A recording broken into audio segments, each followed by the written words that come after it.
रिम झिम हो रिम झिम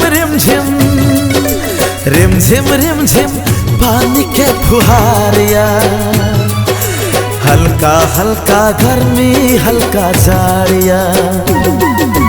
आहा का गरम जवानी हमर ठंडा ठंडा प्यारिया, आहा का गरम जवानी हमर ठंडा ठंडा प्यारिया, हल्का हल्का गर्मी हल्का जाड़िया। रिमझिम हो रिमझिम रिमझिम पानी की फुहारिया, हमर दिल बहुत बेकरारिया।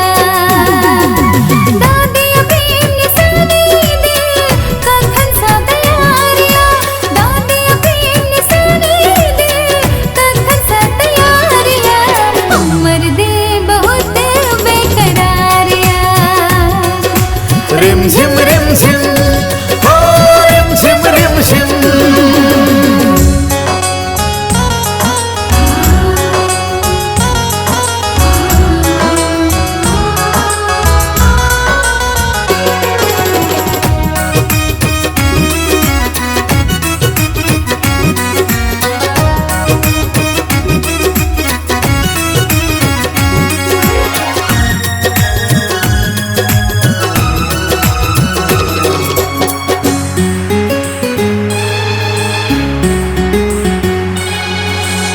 भीगल बदनिया खिलल यौवनिया, देखो कि प्रेम करूं बड़ी उलझनिया।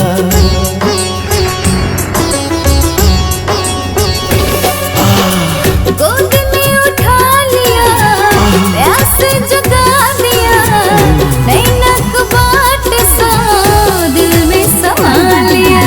हमर प्यासल मन के प्यासल धड़कन के, हमर प्यासल मन के प्यासल धड़कन के, अहीं के हमरा सदखन इंतजारिया। रिमझिम हो रिमझिम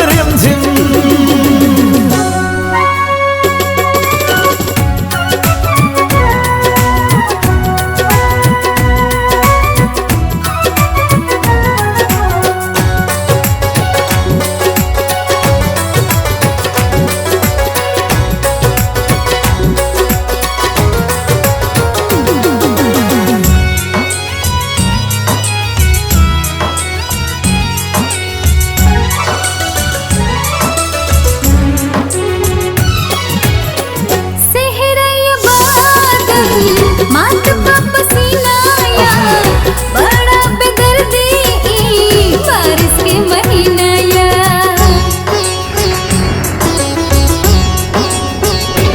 ओ मौसम के न दोसिया ये अफसोसिया, आहा का दिल पर अपने ने होशिया।